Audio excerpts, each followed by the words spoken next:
Ну вот зачем ты это делаешь?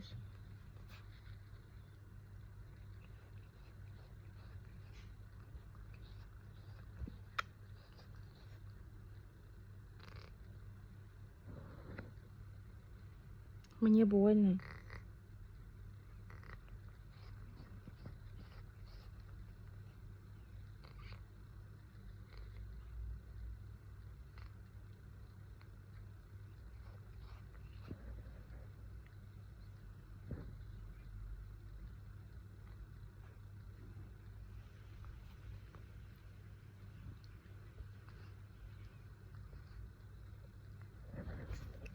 Волчок, блядь. Волчок.